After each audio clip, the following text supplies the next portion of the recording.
십자가와 부활은 기독교 신앙의 핵심이요 또 생명의 본질입니다. 예수님이 십자가에 죽으심으로 우리 죄의 문제를 해결하시고 또 부활하심으로 죽음의 문제를 해결하시고 생명을 살리셨습니다. 부활은 믿는 그리스도인들에게는 최대의 은총이요 기쁨이요 승리의 날입니다. 만약에 기독교에 십자가의 죽으심과 부활이 없다면 신앙이 존재할 가치도 없고 존재해야 할 이유도 없고 또 우리가 믿는 믿음도 헛것이라고 그랬어요.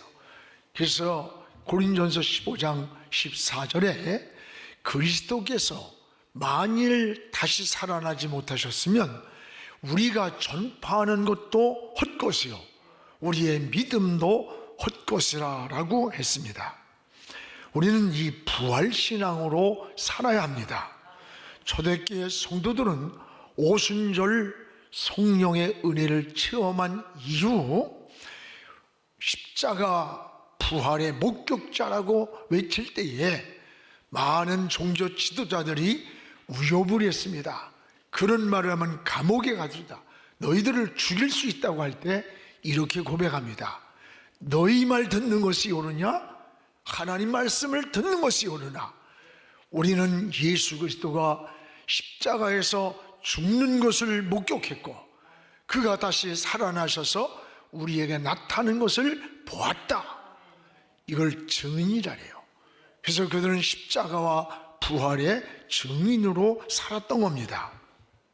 이슬람 교도들은 마호멧의 무덤을 순례를 합니다. 그리고 그 무덤을 성지라고 자랑을 해요. 그러나 우리 기독교는 빈 무덤을 자랑해. 무덤이 없어요. 왜? 주님은 비석도 없어요. 부활하셨기 때문입니다.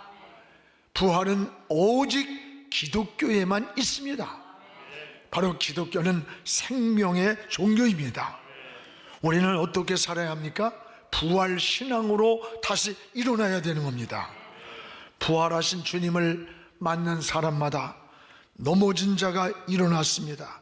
실패하고 낙심한 자가 용기를 얻었고 또 부활의 주님을 만날 때 다시 확신을 얻었고 슬픈 자가 기쁨으로 회복되었고 삶이 일어났습니다. 이 아침 여러분의 생애 위에도 마치 돌문이 열리듯이 인생의 앞길이 열려서 이 사망과 음부의 권세를 이기신 이 부활의 생명의 역사가, 이 부활의 은혜가 여러분에게 함께하기를 주의 이름으로 기원합니다. 부활은 무엇보다도 부활의 주님을 만난 제자들에게 주님이 나타나서 첫 말씀이 너희에게 평강이 있을지어다라고 했어요. 오늘 36절을 우리 같이 읽겠습니다. 이 말을 할 때에 예수께서 친히 그들 가운데 서서 이르시되 너희에게 평강이 있을지어다. 부활의 주님이 나타나서 제자들에게 첫 말씀이 평강이 너희에게 있을지어다, 이 말씀이에요. 우리는 보통 이 평화를 말할 때에 샬롬이라고 합니다.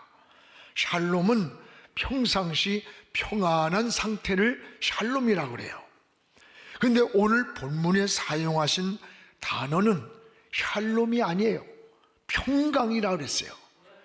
이 평강이라는 에이레네라는 의미는 지금 전쟁이 일어나서 한창 전쟁이 진행되고 있는 상태에 그 전쟁이 멈춘 상태를 말하는 거예요. 여러분, 전쟁은 어때요? 전쟁은 내가 살면 상대가 죽고 상대가 살면 내가 죽는 거예요. 전쟁은 불안과 두려움과 공포의 시간이에요. 그런 환경에서 이런 전쟁이 멈춘 순간, 이런 두려움과 삶과 죽음의 불안이 멈춘 순간을 우린 평강이라는 거야. 사실 지금 제자들은 십자가 예수님을 못 받고 다음 차례가 자기들의 죽음의 차례라는 불안과 두려움에 떨고 있었을 거예요. 그때 주님이 나타나셔서 내가 너에게 평강이 있을지어다란 거예요. 이 있을지어다라고 하는 평강이 뭐냐? 이 두려움과 불안과 전쟁과 같은 이 순간이 멈춰진 이 순간의 평강이라는 거예요. 오늘 여러분에게도 이런 평안이 있기를 주의 이름으로 축원합니다. 여러분, 그리스도인은 어떤 평안이라고 하는 것이 폭풍 없는 그런 평안이 아니에요. 우린 폭풍 속에서, 환난 속에서 누리는 평안을 말하는 거예요.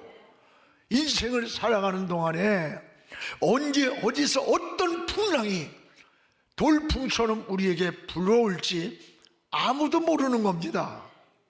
저는 이 그림을 좋아합니다.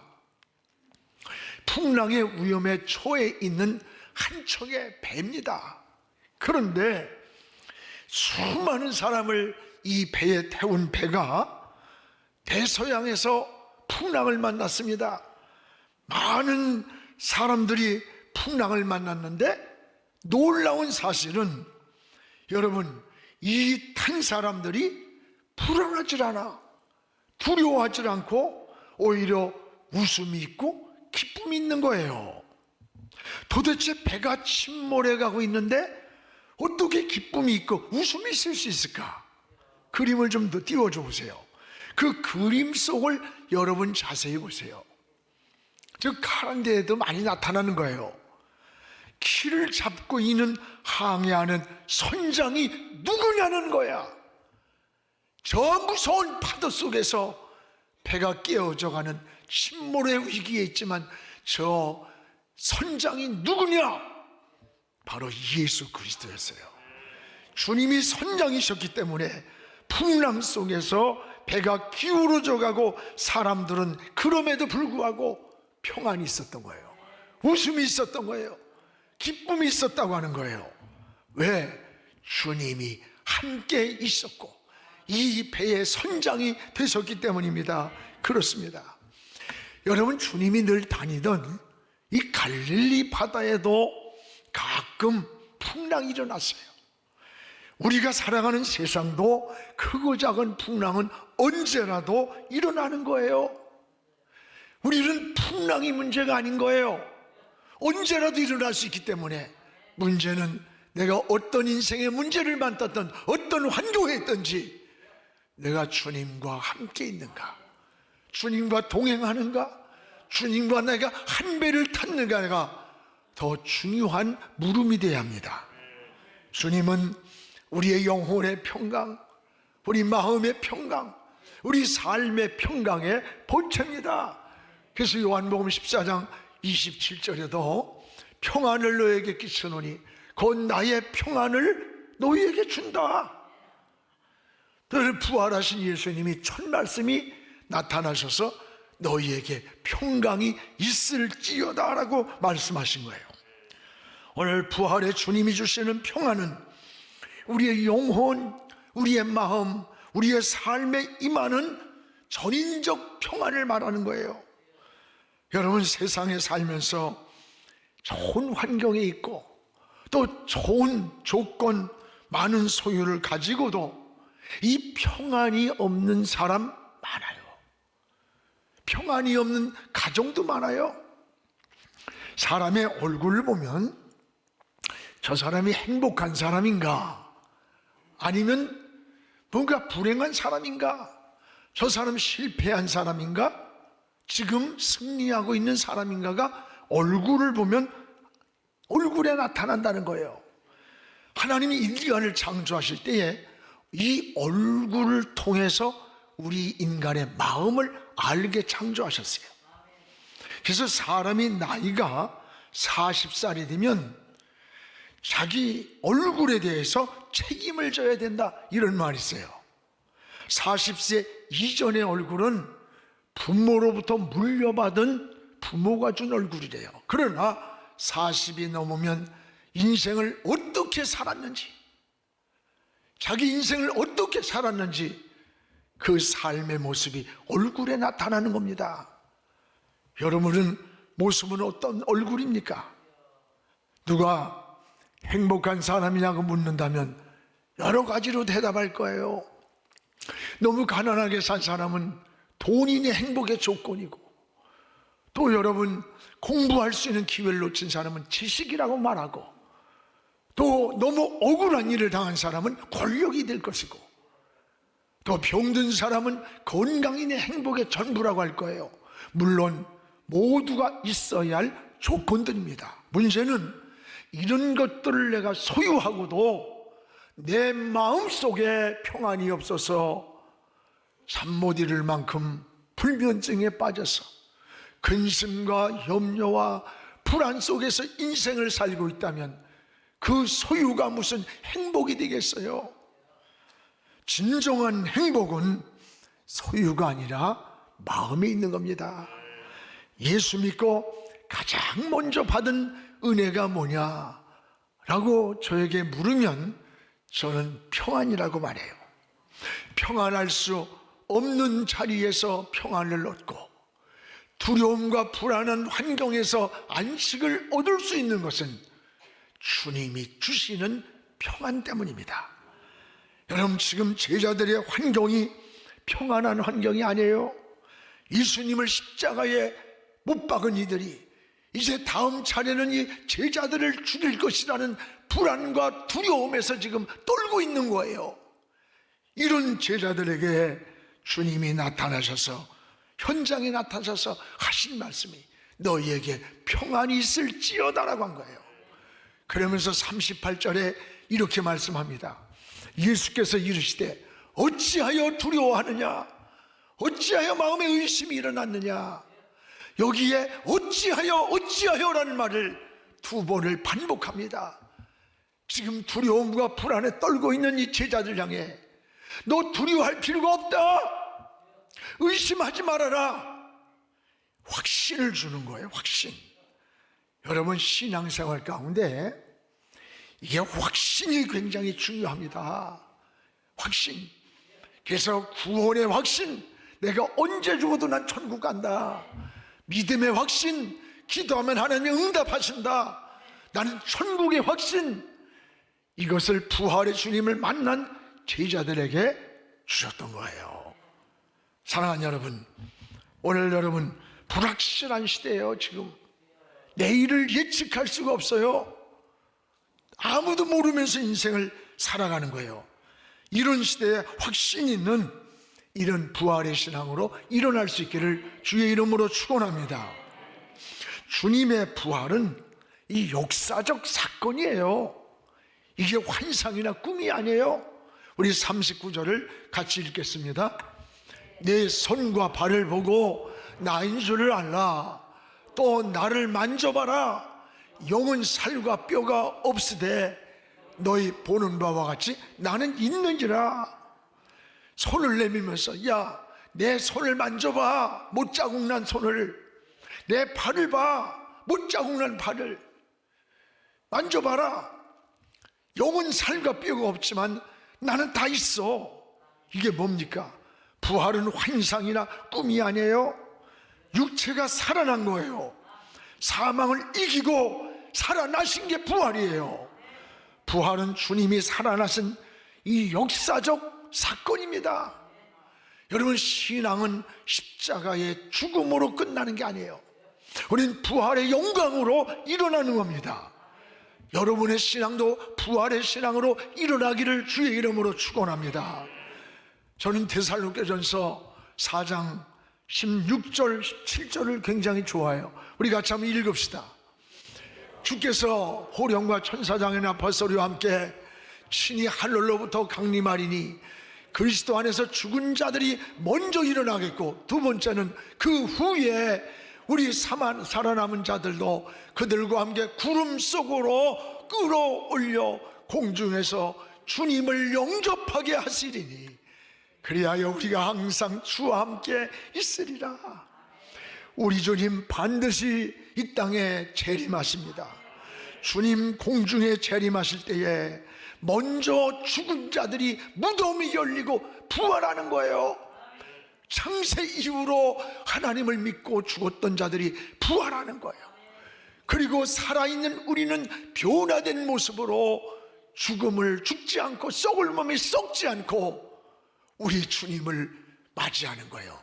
공중으로 끌어올리리니 공중에서 주님과 영접하고 그 주님과 영원히 함께 있는다. 저는 늘 이런 생각을 해봐요. 우리 주님이 공중에 재림하실 때 죽은 자들의 무덤이 열려 부활을 해요. 그리고 살아있는 우리가 변화되어 주님을 영접하는 거야. 그때 누가 올라가느냐? 부활의 생명이 있는 사람, 하나님의 영이 우리 안에 있는 사람. 나무는 나무끼리 서는 쇠끼리 통하는 거예요. 예수의 생명이 있는 사람은 바닷가에 모래 아래 수많을 때 큰 자석을 갖다 문지르면 어디에 있는지 몰랐지만 속성이 같은 새부치는 다 따라붙는 거예요. 저는 그렇게 생각이 돼요. 우리 주님 오실 때에 여러분 생명을, 부활의 생명을 가지고 사는 우리들, 구원받은 하나님 자녀들은 다 따라 올라가는 거예요. 끌어올리니 공중에서. 그때 우리 주님은 신랑이 되고 우리는 신부가 되어서 항상 주와 함께 살리라. 여러분, 이런 부활의 신앙, 부활의 소망, 다시 오실 주님을 바라보는 믿음이 이 부활의 신앙이라는 것을 고백하시기를 주의 이름으로 축원합니다. 주님이 십자가에서 우리를 위해서 죽으셨습니다. 그리고 다시 살아나셔서 많은 성도들 앞에 나타나셨어요. 그러므로 부활이 없으면 생명이 없는 거예요. 소망도 없는 거예요. 여러분, 그리스도께서 만일 다시 살아나지 못했다면, 부활하지 못했다면 우리가 전파하는 복음도 헛것이고 우리가 믿는 믿음도 헛것이라는 거예요. 사랑하는 여러분, 부활은 기독교에만 있는 거예요. 어떤 종교도 살아났다는 부활을 증거하는 데는 없습니다. 오늘 45절에 이 부활의 주님이 우리 인생을 열어주신다는 걸 알아야 돼. 우리 45절을 한번 같이 읽겠습니다. 이에 그들의 마음을 열어 성령을 깨닫게 했다. 열어서 부활의 주님이 마음을 열어 깨닫게 했어요. 여러분, 은혜도 주님이 열어주셔야 받는 거예요. 여러분, 기도도 하나님이 열어주셔야 응답이 오는 거예요. 인생의 진로도 주님이 열어줘야 하고, 여러분, 축복도 주님이 열어주셔야지. 내가 세상을 따라가고 환경을 따라가고 돈 따라가고 권력 따라가면 될 것 같지? 아니에요. 인생이 황폐해지는 거예요. 초라해지는 거예요. 돈이 나를 따라붙어야. 여러분, 공자들 했잖아요. 진짜 부자는 하늘에서 내려주는 거라는 거야. 맞습니다. 열어줘야 돼. 열어줘야. 하나님이 여러분의 앞길을 열어주기를 축원합니다. 그래서 계시록 3장 8절에 볼지어다 내가 네 앞에 열린 문을 두었으되 너희에 닫을 사람이 없다. 내가 네 앞에 열린 문을 두었다. 여러분 앞에 열린 문을 주님이 열어줬다는 거예요. 우리 주님은 생사화복의 열쇠를 가지고 계시는 분이에요. 그분이 열어줘야 돼요. 부활의 신앙으로 돌문이 열리듯 여러분의 인생이 열리기를 주의 이름으로 축원합니다. 주님이 마음을 열어주기 전에 제자들의 모습을 보세요. 엠마오로 내려가고 있는 제자들은 15절에 주님이 동행을 했어요. 그리고 16절에 보면 눈이 가리워져서 알아보질 못했어. 17절에 보면 얼굴에 슬픈 빛이 생겼어요. 주님은 동행을 하는데 눈이 가려져 알아보질 못하니까 불안과 두려움과 공포 속에서 슬픔과 절망과 좌절이 인생을 뒤덮었다는 거예요. 여러분, 이것이 어찌 제자들의 모습입니까? 우리의 모습, 여러분의 모습은 아닙니까? 신앙의 눈이 가리워져, 믿음이 가리워져서 얼굴에 슬픈 빛을 띠고 내려가는 엠바오로, 이 모습이 오늘 현대에 살아가는 우리 그리스도인이면서도 어두운 신앙의 모습이 이런 모습이라는 거예요. 이런 제자들에게 부활의 주님이 나타나서 마음을 여는 거예요. 오늘 부활의 아침에 여러분의 마음을 열어달라고 기도하시기를 바랍니다. 부활의 주님이 마음을 열어서 무엇을 했냐? 성경을 깨닫게 했다는 거예요. 성경을 깨닫게 해줬어요. 성경이 깨달아질 때에 동행하시는 부활의 주님을 알아봤던 거예요. 그리고 마음이 열리고 성경이 깨달아지니까 그동안의 슬픔과 근심과 걱정과 염려가 사라진 거예요. 그리고 우리 마음이 뜨겁지 않느냐? 사명이 회복된 거예요. 이게 바로 부활신앙인 줄 믿으시기를 축원합니다.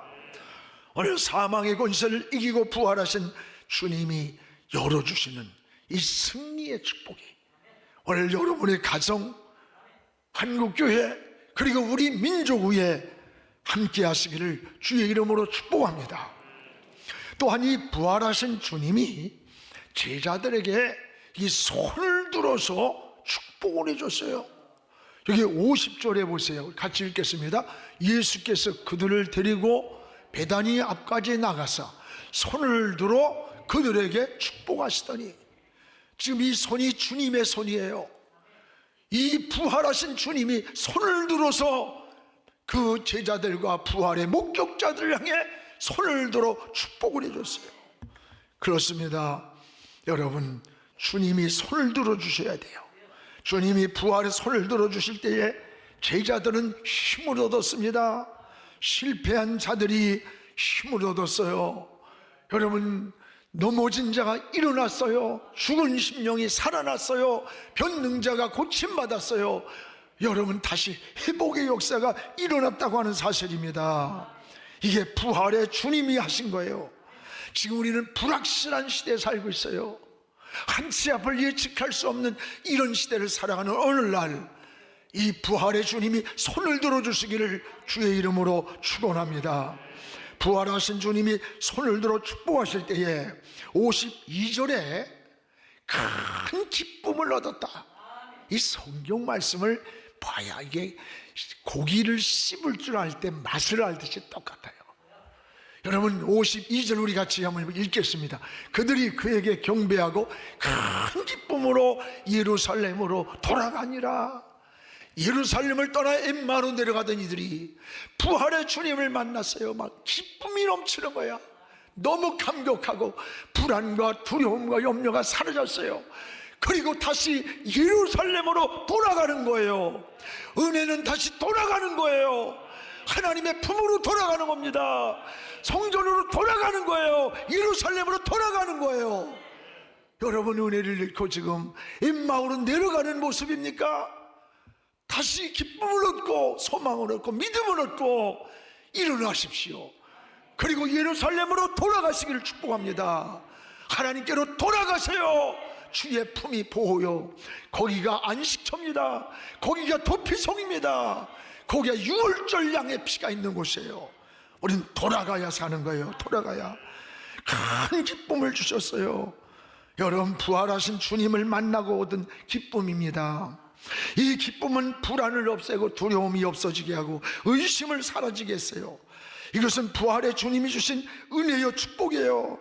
이건 어떤 환경과 조건에서 온 게 아니에요. 나는 부활이요 생명이니 죽어도 살겠고 살아서 믿는 자는 영원히 내가 살리라고 하는 이 부활의 신앙이에요. 오늘 이 부활의 신앙을 갈 때 환난을 이기고 근심을 이기고 환경을 이겼던 겁니다. 우리 교단의 개혁주의 생명신학의 실천운동이 그런 거예요. 개혁주의자들이 5대 설날 말했어요. 오직 성경, 오직 예수 그리스도, 오직 은혜, 오직 믿음, 오직 하나님께만 영광을 돌리는 거예요. 여기에 생명운동이 들어가야 된다. 사변화된 신학을 회복하고 신앙운동을, 용서운동을, 여러분 기도와 성령운동을 일으키자는, 여기는 바로 한마디로 말하면 십자가와 부활의 생명입니다. 이런 부활의 생명으로 고백을 하고 생명을 전하는 이 7대 운동을 일으키자고 하는 게 우리 교단의 여러분 신학 방향 정체성의 모토예요. 저는 우리 교단의 자부심이 대단해요. 오직 진리에 서서 이 생명운동을 이렇게 산다고 하는 이것은 저희들의 자부심이에요. 저는 굉장히 감사해요. 여러분, 이게 얼마나 큰 은혜인 줄 알아요? 사랑하는 여러분, 한 해 동안 우린 코로나로 인해서 여러분 성전 예배가 무너졌다면 다시 이 부활신앙으로 예배가 회복되기를 축복합니다. 심령이 살아나는 부활을 맞이하시기 바랍니다. 무너진 생활 속에서 부활의 신앙으로, 부활의 믿음으로 다시 일어나야 삽니다. 낙심하고 절망하고 주저앉아 있지 마세요. 그리고 다시 주님 오십니다. 장차 다시 오실 주님을 기다리는 이 재림의 소망으로 깊어지기를 주의 이름으로 축원합니다.